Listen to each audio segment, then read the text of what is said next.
ദേശമുണർന്നാൽ ഒരു ഭവനത്തിൽ അഗ്നിമഴ പെയ്തിടും.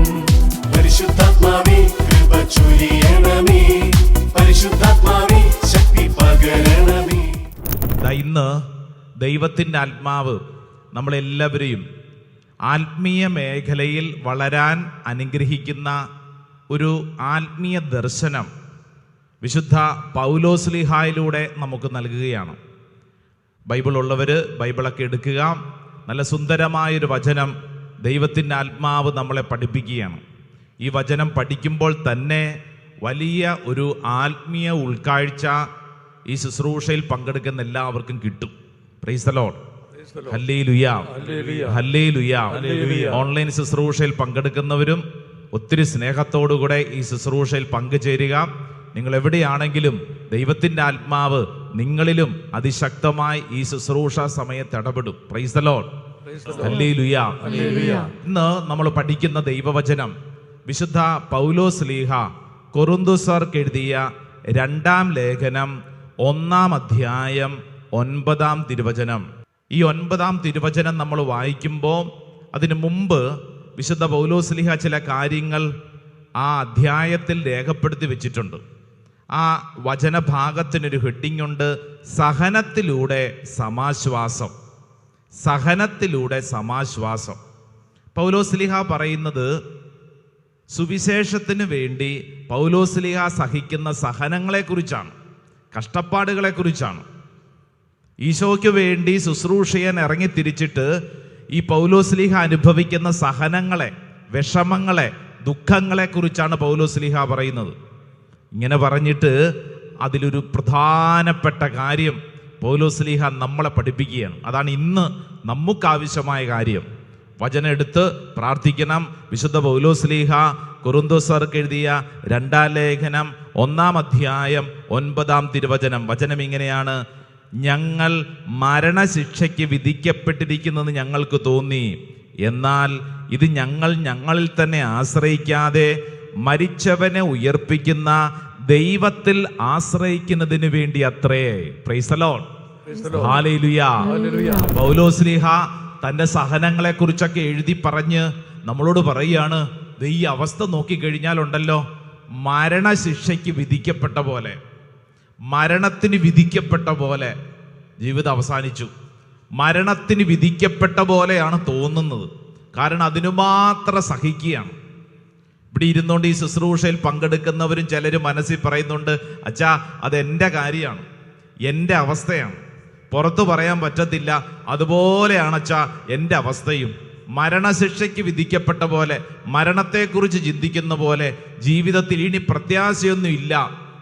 എന്നാൽ പൗലോസ്ലീഹ ഒരു കാര്യം പറയുകയാണ്, അതാണ് നമ്മൾ പഠിക്കേണ്ടത്. എന്നാൽ ഇത് ഞങ്ങൾ ഞങ്ങളിൽ തന്നെ ആശ്രയിക്കാതെ മരിച്ചവരെ ഉയർപ്പിക്കുന്ന ദൈവത്തിൽ ആശ്രയിക്കുന്നതിന് വേണ്ടി അത്രേ.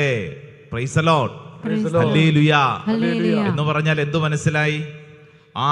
ഈ വലിയ സഹനം, ഈ വലിയ പരിമിതി, ഈ ദുഃഖം, ഇതെന്തിനു വേണ്ടിയിട്ടാ? ദൈവത്തിൽ ആശ്രയിക്കുന്നതിന് വേണ്ടി അത്രേ. Price the Lord. ഹല്ലേലൂയ. ആ ദൈവത്തിനൊരു വിശേഷം കൂടെ കൊടുക്കുന്നുണ്ട്. എന്താണ്? മരിച്ചവരെ ഉയർപ്പിക്കുന്ന ദൈവത്തിൽ ആശ്രയിക്കുന്നതിന് വേണ്ടി അത്രേ. Hallelujah, hallelujah. എന്ന് പറഞ്ഞാൽ എന്താണ് അർത്ഥം? മരിച്ചവരെ ഉയർപ്പിക്കുന്ന ദൈവത്തിൽ ആശ്രയിക്കുന്നതിന് വേണ്ടി അത്രേ. എന്ന് പറഞ്ഞാൽ ഇപ്പോൾ നീ അനുഭവിക്കുന്ന ഈ സഹനവും ദുഃഖവും പരിമിതിയും ഇതെല്ലാം ദൈവത്തിൽ ആശ്രയിക്കുന്നതിന് വേണ്ടി ഒരുക്കപ്പെട്ട ഓരോ അനുഭവങ്ങളാണ്. Price the Lord. ഹല്ലേലൂയ. മറ്റൊരു വാക്കിൽ പറഞ്ഞാൽ ഇന്ന് നമ്മൾ അനുഭവിക്കുന്ന പരിമിതി, ദുഃഖം, സഹനം ദൈവമേ എന്ന് വിളിക്കാനുള്ള ഒരു അവസരമാണ്.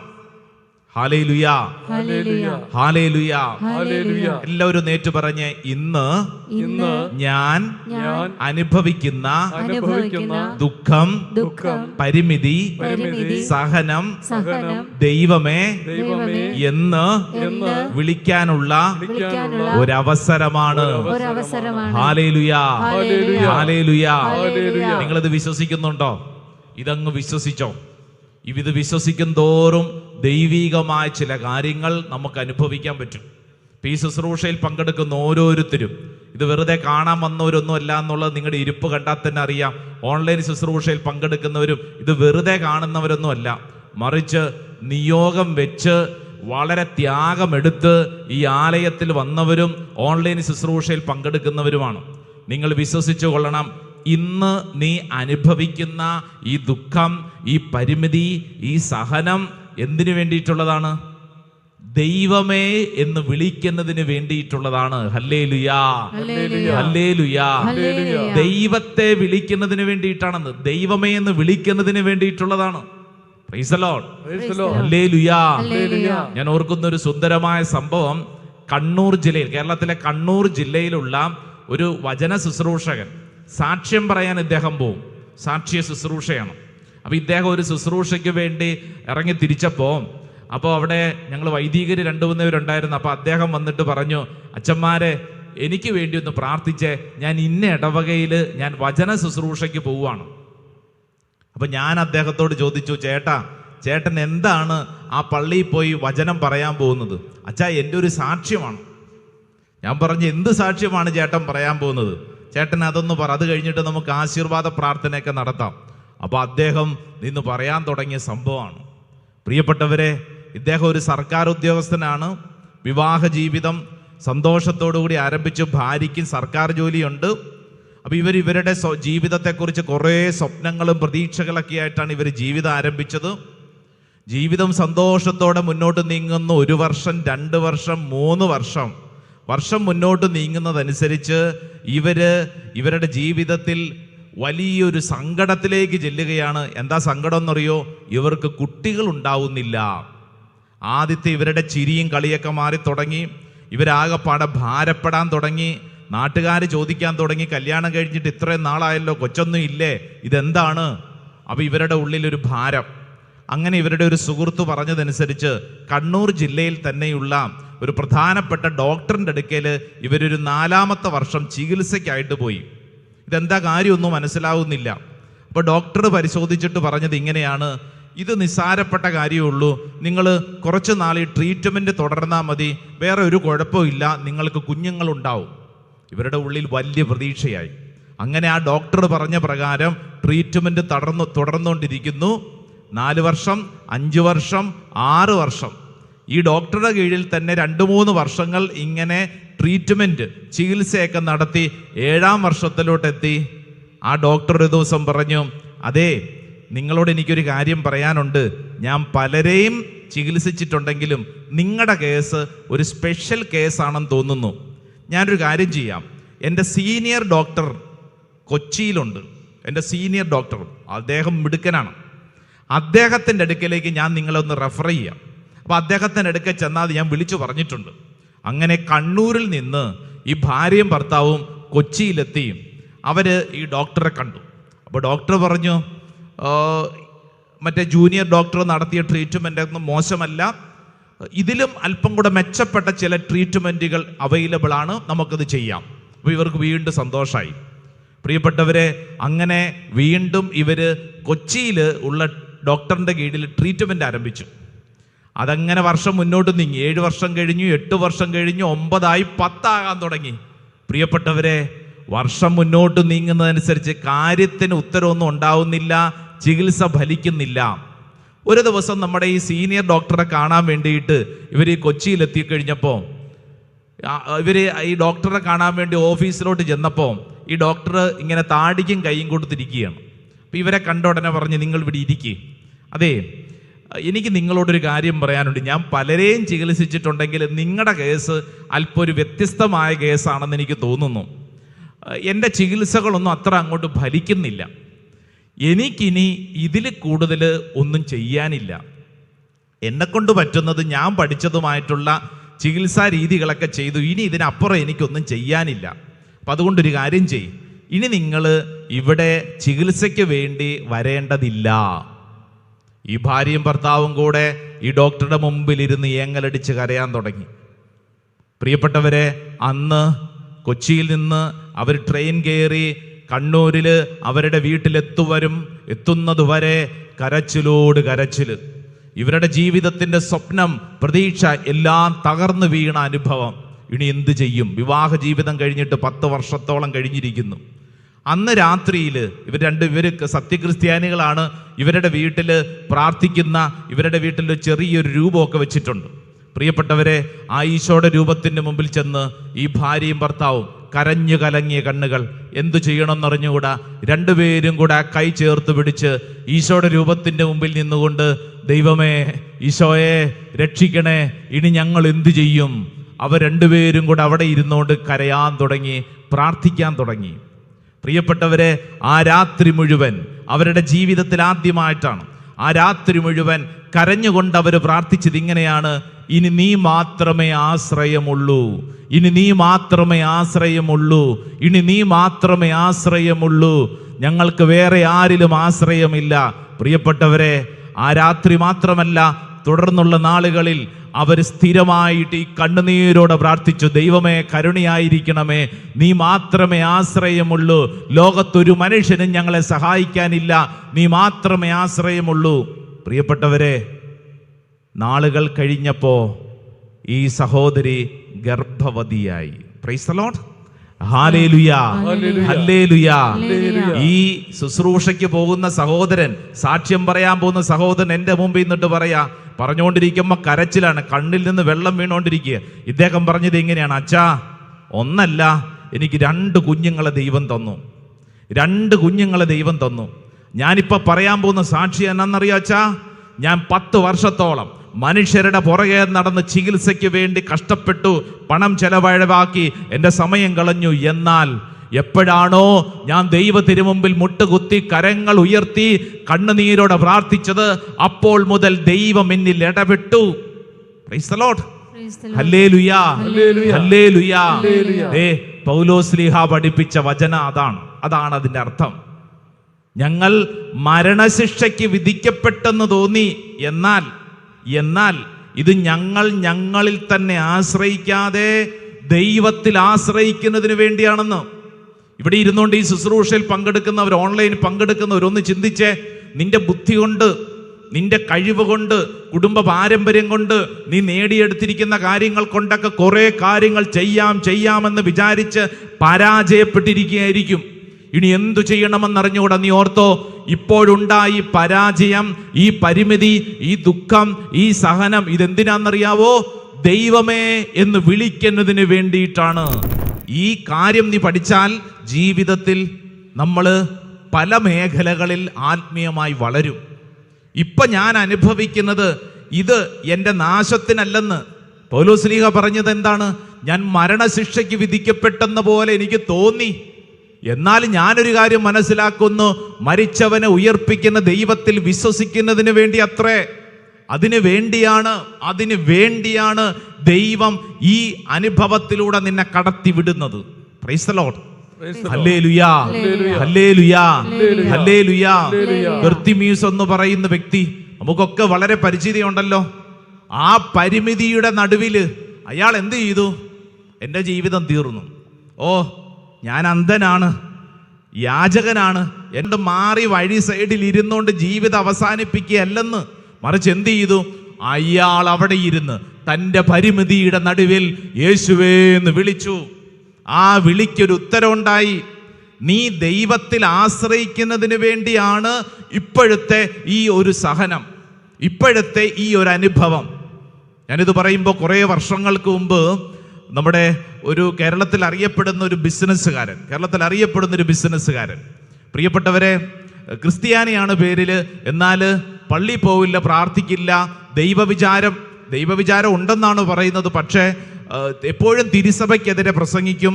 അങ്ങനെ എപ്പോഴും അസ്വസ്ഥനായൊരു മനുഷ്യൻ. ഇദ്ദേഹത്തിൻ്റെ ഭാര്യ നന്നായിട്ട് പ്രാർത്ഥിക്കുന്ന ഒരു വ്യക്തിയാണ്. അപ്പം ഇദ്ദേഹത്തെ പള്ളിയിലൊന്നും വിളിച്ചാൽ വരൂല്ല. എന്തിനാണ് ഇങ്ങനെ പ്രാർത്ഥിക്കുന്നത്? ഇതൊക്കെ നിങ്ങളെ മറ്റുള്ളവർ കാണാൻ വേണ്ടി ചെയ്യുന്നതല്ലേ? ഇങ്ങനെയൊന്നും ചെയ്യേണ്ടതല്ല. ഹൃദയം കാണുന്ന കർത്താവ് കണ്ടോളും. ഇങ്ങനെ ധ്യാനകേന്ദ്രത്തിൽ പോകേണ്ടതില്ലെന്നൊക്കെ പറയുന്ന ഒരാൾ അങ്ങനെയൊക്കെ പറയും. പ്രാർത്ഥിക്കാൻ വലിയ താല്പര്യമൊന്നുമില്ല. പ്രിയപ്പെട്ടവരെ, അവരുടെ വികാരിയച്ഛൻ, ഇടവക വികാരിയച്ഛൻ തന്നെ ഇയാളോട് പലതവണ പറഞ്ഞു, ചേട്ടൻ പള്ളി വാ പ്രാർത്ഥിക്ക്. ഞാൻ പ്രാർത്ഥിക്കുന്നുണ്ട്, അത് നിങ്ങളെന്നും കാണിക്കേണ്ട ആവശ്യമില്ല. ഇതാണ് അദ്ദേഹത്തിൻ്റെ ഒരു ശൈലി, ഈ ബിസിനസ്സുകാരൻ. പ്രിയപ്പെട്ടവരെ, ഞാനിത് പറയുന്നത്, ഇദ്ദേഹം ഒരിക്കൽ ഒരു രോഗം പിടിപെട്ട് നമ്മുടെ കൊച്ചിയിലുള്ള ഒരു ഹോസ്പിറ്റലിൽ അഡ്മിറ്റായി. ബിസിനസ്സുകാരൻ, വലിയ സാമ്പത്തിക ശേഷിയുള്ള മനുഷ്യൻ. അദ്ദേഹത്തിന് വേണ്ടി ട്രീറ്റ്മെൻറ്റിന് വേണ്ടി ഒരു വിദഗ്ധ സംഘം തന്നെ വന്നിട്ടുണ്ട്. അപ്പോൾ 1-ാം ദിവസം കഴിഞ്ഞ് 2-ാം ദിവസം കഴിഞ്ഞ് 3-ാം ദിവസമായി. അപ്പോൾ ഇദ്ദേഹത്തിൻ്റെ രോഗം എന്താണെന്ന് ഈ ഡോക്ടർമാർക്ക് മനസ്സിലാവുന്നില്ല. ഈ കിടക്കുന്ന ബിസിനസ്സുകാരനും ഈ കാര്യം മനസ്സിലാവുന്നില്ല. അപ്പോൾ ഒരു ദിവസം ഇദ്ദേഹം ഡോക്ടർമാരെ വിളിച്ചിട്ട് പറഞ്ഞു, നിങ്ങൾ എന്നെ ഇവിടെ കിടത്താൻ തുടങ്ങിയിട്ട് 3-4 ദിവസമായി. ഞാൻ ആകപ്പാടെ ക്ഷീണിതനാണ്. നിങ്ങൾ എന്തെങ്കിലും ചെയ്യുന്നുണ്ടോ? നിങ്ങളിങ്ങനെ ഇത് എന്തെങ്കിലും ചെയ്യണ്ടേ? ഇതെന്താണ് ഇങ്ങനെ കിടത്തിയിരിക്കുന്നത്? അപ്പോൾ ഡോക്ടർമാർ പറഞ്ഞു, സാറേ, ഞങ്ങൾ പരിശോധിച്ചുകൊണ്ടിരിക്കുകയാണ്. നിങ്ങൾ വേഗം പരിശോധിച്ചിട്ട് എൻ്റെ രോഗം എന്താണെന്ന് കണ്ടുപിടിക്കുക. എത്ര പണം വേണമെങ്കിലും ചിലവഴിക്കാം, പണം ഒരു പ്രശ്നമല്ല. ഇനിയിപ്പം മരുന്ന് കിട്ടാൻ ഇവിടെ ഇല്ലെങ്കിൽ വിദേശത്തുനിന്ന് വരുത്താം. ഒരു ബുദ്ധിമുട്ടുമില്ല. പണം ഇഷ്ടം പോലെ ഉണ്ടെന്ന്, പണം ഇഷ്ടം പോലെ ഉണ്ട്. നിങ്ങൾ പറഞ്ഞാൽ മതി, എനിക്ക് ബിസിനസ് കാര്യങ്ങൾ ചെയ്യാനുള്ളതാണ്. ഞാനിങ്ങനെ ഈ ആശുപത്രി കിടന്ന് എങ്ങനെ കാര്യങ്ങളൊക്കെ ശരിയാവും? ഡോക്ടർമാർ ഇങ്ങനെ ചൂടാവുമ്പോൾ സീനിയർ ഡോക്ടർ മുമ്പോട്ട് വന്നിട്ട് ഇയാളെ തൊട്ടുകൊണ്ട് പറഞ്ഞു, സാറ് പറയുന്നതൊക്കെ ശരിയാ, പക്ഷേ സാറിൻ്റെ രോഗം ഒന്ന് കണ്ടുപിടിക്കാൻ പറ്റണ്ടേ സാറ് പറയുന്ന ഈ അവസ്ഥയൊക്കെ ഞങ്ങൾക്ക് മനസ്സിലായി, പക്ഷെ സാറിൻ്റെ രോഗം ഒന്ന് കണ്ടുപിടിക്കാൻ പറ്റണ്ടേ? കുറേ ദിവസമായി ഞങ്ങൾ കിടന്ന് പരിശ്രമിച്ചുകൊണ്ടിരിക്കുകയാണ്. ഇതൊരു പ്രത്യേക കേസാണ് സാറേ, ഇതൊന്നും ചെയ്യാൻ പറ്റുന്നില്ല. മരുന്ന് വിദേശത്തു നിന്നൊക്കെ വരുത്തുന്നതൊക്കെ ചെയ്യാം, പക്ഷെ അതിനു മുമ്പും രോഗം കണ്ടുപിടിക്കണ്ടേ? ഇത് കേട്ട് കഴിഞ്ഞപ്പോൾ ഈ ബിസിനസ്സുകാരൻ, ഈ മനുഷ്യൻ പിന്നെ ഒന്നും മിണ്ടിയില്ല. കിടപ്പിൽ കണ്ണിങ്ങനെ മുകളിലേക്ക് നോക്കി. നാളുകൾക്ക് ശേഷം ഇയാൾ വിളിച്ചു, ദൈവമേ, പ്രൈസ് ദി ലോർഡ്, ഹല്ലേലൂയ. ഈ കിടക്കുന്ന കിടപ്പില് വിദഗ്ധ ഡോക്ടർമാർ അടുക്കെ വന്നിട്ട് പറയാണ്, രോഗം കണ്ടുപിടിക്കാൻ പറ്റണ്ടേ സാറേ? ഞങ്ങളെ കൊണ്ട് പഠിച്ചവണി 18 ശ്രമിക്കുന്നുണ്ട്, പക്ഷെ രോഗം എന്താണെന്ന് മനസ്സിലാക്കാൻ പറ്റുന്നില്ല. അതുകൊണ്ട് സാറൊന്ന് സഹകരിക്കണം. സാറേ, ഇതൊരു സ്പെഷ്യൽ കേസാണ്, ഇതല്പം റെയർ കേസാണ്. ഞങ്ങളെ കൊണ്ട് പറ്റുന്നതൊക്കെ ശ്രമിച്ചിട്ടും പറ്റുന്നില്ല. താങ്കളുടെ രോഗം ഒരു സ്പെഷ്യൽ കേസാണെന്ന്. ഈ ബിസിനസ്സുകാരൻ അവിടെ കിടന്ന മോളിലേക്ക് നോക്കി ദൈവമേ എന്ന് വിളിച്ചു. അല്ലേ? അതാണല്ലോ ICU എന്ന് പറയുന്നത്, അല്ലേ? ICU എന്ന് പറയുന്നത് എന്തുവാ? കണ്ടിട്ടില്ല ആശുപത്രിയിലൊക്കെ? ഇൻറ്റൻസീവ് കെയർ യൂണിറ്റ്, അല്ലേ? ICU. ആ കിടന്ന കിടപ്പില് ICU. ആരെ? ദൈവമേ, നിന്നെയാണ് ഞാൻ കണ്ടത്. ഞാനിത് പറയുമ്പോൾ ആ ആശുപത്രിയിൽ ഒരു രോഗിയെ സന്ദർശിക്കാൻ വേണ്ടി ഞാൻ അവിടെ ചെന്നപ്പോൾ ആ വാർഡിൻ്റെ ഇൻചാർജായിട്ട് നിൽക്കുന്ന വ്യക്തി എന്നോട് പറഞ്ഞു, അച്ഛാ ഇങ്ങ് വന്നേ, നമുക്കൊരാൾക്ക് വേണ്ടി പ്രാർത്ഥിക്കാം. ഞാൻ ചോദിച്ചു, ആർക്ക് വേണ്ടി? ദേ ഇന്ന മുറിയിൽ ഇന്നയാൾ കിടക്കുന്നുണ്ട്. ഇയാളുടെ പേര് കേട്ടപ്പോഴേ ഞാൻ പറഞ്ഞു, എൻ്റെ പൊന്നു ചേട്ടാ, അങ്ങോട്ട് പോയിട്ട് കാര്യമില്ല. പള്ളി പ്രാർത്ഥന എന്ന് പറയുന്നത് ഒരു താല്പര്യമില്ലാത്ത മനുഷ്യനാണ്. അല്ലച്ചാ, ഇപ്പം പറ്റിയ സമയമാണ്, നമുക്ക് പോയി പ്രാർത്ഥിക്കാം. ഈ വാർഡിൽ അവിടെ ഇൻചാർജായിട്ട് നിൽക്കുന്ന വ്യക്തി എൻ്റെ കൈക്ക് പിടിച്ചു കൊണ്ടുപോയി. എൻ്റെ ഉള്ളിൽ വിഷമമുണ്ട്, കാരണം ഇയാൾ അച്ഛന്മാരും പ്രാർത്ഥന ദൈവകാര്യം എന്ന് പറഞ്ഞു കഴിഞ്ഞാൽ ഇയാൾക്ക് ഇഷ്ടമല്ല, അലർജി പോലെയാണ്. എന്നാൽ ഈ വ്യക്തി പിടിച്ചോണ്ട് പോയത് കൊണ്ട് അങ്ങോട്ട് ചെന്നു. ഞാൻ അവിടേക്ക് ചെല്ലുമ്പോൾ ഇയാൾ ഇങ്ങനെ കിടക്കുക. എന്നെ കണ്ടുകൊണ്ട് പറഞ്ഞു, ഇങ്ങ് വരാൻ പറഞ്ഞു. ഞാൻ അടുക്കലോട്ട് ചെന്നപ്പോൾ എൻ്റെ കൈക്ക് ഇങ്ങനെ ചേർത്ത് പിടിച്ചു, ഇവിടെ ഇരിക്കാൻ പറഞ്ഞു. ആദ്യമായിട്ടാണ് ഒരു വൈദികനോട് അയാൾ സ്നേഹപൂർവ്വം പെരുമാറുന്നതെന്ന് എനിക്ക് തോന്നണേ. അങ്ങനെയൊക്കെ ഞാൻ കേട്ടിട്ടുള്ളേ. അടുത്തിരിക്കുക. എന്നിട്ട് എന്നോട് പറഞ്ഞു, ആ കൈ വിടുന്നില്ല, അച്ഛാ എൻ്റെ തലയ്ക്ക് പിടിച്ചൊന്ന് പ്രാർത്ഥിച്ചേ, അച്ഛാ എൻ്റെ അവസ്ഥ വളരെ മോശമാണ്. എന്നിട്ട് ഇയാൾ പറഞ്ഞത്, അച്ഛാ ഇത്രയും നാളും ബിസിനസ് സമ്പത്തിന് വേണ്ടി ഞാൻ ഓടി. ഈ കിടപ്പിനിടയിൽ ഞാനൊരു കാര്യം മനസ്സിലാകുന്നു, ഞാൻ ഉണ്ടാക്കിയതെല്ലാം വെറും ആ നോട്ടുകെട്ടുകൾ, വെറും കടലാസ് കഷണങ്ങൾ. ഇതൊന്നും ഒരു ഗുണമില്ല അച്ഛാ, എൻ്റെ രോഗം പോലും കണ്ടുപിടിക്കാൻ പറ്റുന്നില്ല. അത് വെറും കടലാസ് കഷണങ്ങൾ, അത്രേ ഉള്ളൂ. കടലാസ് കഷണം, നോട്ട് കെട്ടേ. ബാങ്കിലിരിക്കുന്നതും കയ്യിലിരിക്കുന്നതും വീട്ടിലിരിക്കുന്നതും ഒക്കെ വെറും കടലാസ് കഷണം. കടലാസ് കഷ്ണം എന്ന് പറയുമ്പോൾ ചിലർക്കെങ്കിലും മനസ്സിലാകും ഏതാണെന്നറിയോ? ചില 500-ൻ്റെ ഒക്കെ നോട്ട് പഴയത് കയ്യിൽ ഇരിപ്പുണ്ടെങ്കിൽ ഇനി എന്ത് ചെയ്യാൻ പറ്റും? ഒന്നും ചെയ്യാൻ പറ്റില്ല. അവർക്ക് ഇത് മനസ്സിലാവും, കടലാസ് കഷ്ണം. ഒരിക്കൽ ഇതിന് വിലയുണ്ടായിരുന്നു, ഇപ്പം വിലയില്ല. ഈ ബിസിനസ്സുകാരൻ അവിടെ ഇരുന്നുകൊണ്ട് കരയാണ്, അച്ഛൻ എൻ്റെ തലയ്ക്ക് പിടിച്ച് പ്രാർത്ഥിക്ക്. ദേ വചനം അതാണ്, മരണത്തിന് ശിക്ഷിക്കപ്പെട്ടെന്ന് എനിക്ക് തോന്നി, എന്നാൽ അത് എന്നിൽ തന്നെ ആശ്രയിക്കാതെ ദൈവത്തിൽ ആശ്രയിക്കുന്നതിന് വേണ്ടി അത്രേ. നിനക്കുണ്ടാവുന്ന എല്ലാ അനുഭവങ്ങളും അതേത് കാര്യമായിക്കൊള്ളട്ടെ, നിനക്കത് എന്തിനു വേണ്ടിയിട്ടുള്ളതാണ്? ദൈവത്തെ വിളിക്കാനുള്ള ഒരു അവസരമാണ്. Price the Lord, hallelujah. നിന്റെ പരിമിതികൾ, നിന്റെ ദുഃഖങ്ങൾ, നിന്റെ സഹനങ്ങൾ ദൈവമേ എന്ന് വിളിക്കാനുള്ള ഒരു അവസരമാണ്. Hallelujah, hallelujah, hallelujah.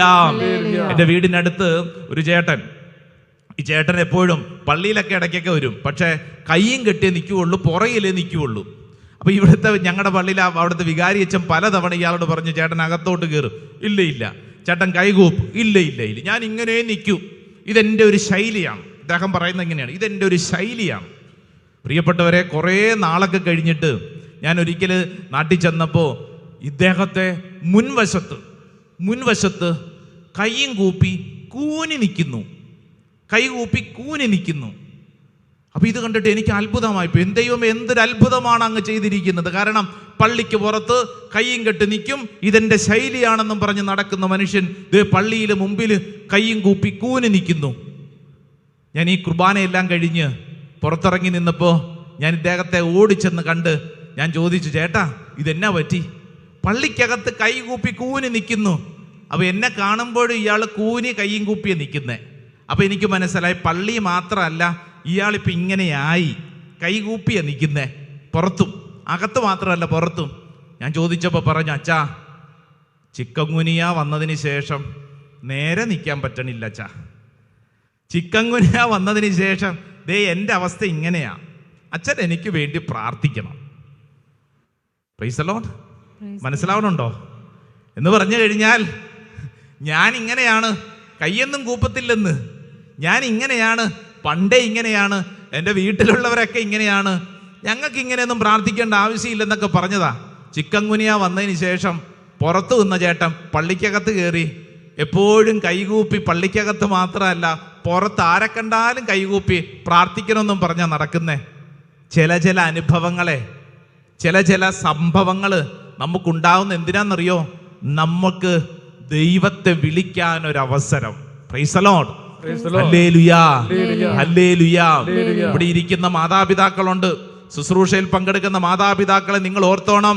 ഒരുപക്ഷെ നിങ്ങളുടെ മക്കൾക്ക് ഇന്നുണ്ടാവുന്ന ചില അനുഭവങ്ങളിലൂടെ ആവും നിങ്ങൾ ദൈവമേ എന്ന് വിളിക്കുന്നത്. നിങ്ങൾക്ക് ഇന്നുണ്ടായ, മക്കൾക്കുണ്ടായ ചില അനുഭവങ്ങളിലൂടെ ദൈവമേ എന്ന് വിളിക്കും. അല്ലാതെ ദുഃഖിച്ചുകൊണ്ടിരിക്കേണ്ടെന്ന്. ദൈവത്തെ വിളിക്കാനുള്ളൊരു അവസരമാണ്. ഓൺലൈൻ ശുശ്രൂഷയിലൊക്കെ പങ്കെടുക്കുന്നവരും ഇന്ന് നിങ്ങൾക്ക് അനുഭവപ്പെടുന്ന ഈ സഹനത്തെ, ദുഃഖത്തെ, പരിമിതികളെ ദൈവമേ എന്ന് വിളിക്കാനുള്ള ഒരു അവസരമായിട്ട് കണക്കാക്കണം. 2 കരങ്ങൾ സ്വർഗത്തിലേക്ക് ഉയർത്തിക്കേ, കണ്ണുകളടച്ചോ, അങ്ങോട്ടും ഇങ്ങോട്ടും ഒന്നും ശ്രദ്ധിക്കണ്ട. കർത്താവേ, ഇന്ന് ഞാൻ അനുഭവിക്കുന്ന ഈ പരിമിതി, ഇന്നത്തെ എൻ്റെ ദുഃഖം, ഇന്നത്തെ എൻ്റെ ഭാരം, ഇന്നത്തെ എൻ്റെ സങ്കടം, കർത്താവേ ഇത് ദൈവത്തെ വിളിക്കാനുള്ള ഒരു അവസരമായിട്ട് ഞാൻ സ്വീകരിക്കുന്നു. കരങ്ങൾ സ്വർഗത്തിലേക്ക് ഉയർത്തി യേശുവേ എന്ന് വിളിക്കുക. ദൈവത്തിന്റെ ആത്മാവ് പ്രാർത്ഥിക്കുന്ന ഓരോ വ്യക്തികളിലേക്കും കടന്നു ചെല്ലട്ടെ. രോഗങ്ങളും രോഗപീഠകളും ദുഃഖങ്ങളും ഇന്നലകളിലെ അനുഭവങ്ങളും നമ്മളെ വേട്ടയാടുന്ന അനുഭവങ്ങൾ ഇതാ ഈ സമയം അതെല്ലാം അനുഗ്രഹമാക്കി കർത്താവ് മാറ്റട്ടെ. എല്ലാ പരിമിതികളും ദൈവത്തെ വിളിക്കാനുള്ള ഒരു അവസരമാക്കി കർത്താവ് ഉയർക്കട്ടെ. കരങ്ങൾ ഉയർത്തി, പോരാ സ്വരമുയർത്തി യേശുവേ എന്ന് വിളിക്കട്ടെ. യേശുവിന്റെ അത്ഭുത നാമത്തില് ആ വിഷയങ്ങൾക്ക് ഒരു ഉത്തരം കിട്ടട്ടെ. പിതാവിന്റെയും പുത്രന്റെയും പരിശുദ്ധാത്മാവിന്റെയും നാമത്തിൽ ഈ ദൈവജനത്തെ ആശീർവദിച്ച് പ്രാർത്ഥിക്കുന്നു. ഈ ശുശ്രൂഷയിൽ പങ്കെടുക്കുന്ന ദൈവജനത്തിന്റെ മേൽ പുതിയൊരു അഭിഷേകം, പുതിയൊരു ശക്തി ഈ സമയം തന്നെ വെളിപ്പെടട്ടെ. Hallelujah, hallelujah, hallelujah, hallelujah, hallelujah, hallelujah. Praise the Lord, hallelujah. വിശുദ്ധ പൗലോസ്ലീഹ കൊരിന്തോസ്യർക്ക് എഴുതിയ 2-ാം ലേഖനം 1-ാം അധ്യായം 9-ാം തിരുവചനം. എന്നാൽ ഇത് ഞങ്ങൾ മരണശിക്ഷയ്ക്ക് വിധിക്കപ്പെട്ടിരിക്കും തോന്നി, എന്നാൽ ഇത് ദൈവത്തിൽ ആശ്രയിക്കുന്നതിന് വേണ്ടി ദൈവം ഒരുക്കിയതത്രേ. മരിച്ചവരെ ഉയർപ്പിക്കുന്ന ദൈവത്തിൽ ആശ്രയിക്കുന്നതിന് വേണ്ടി അത്രേ. ഹല്ലേലൂയ.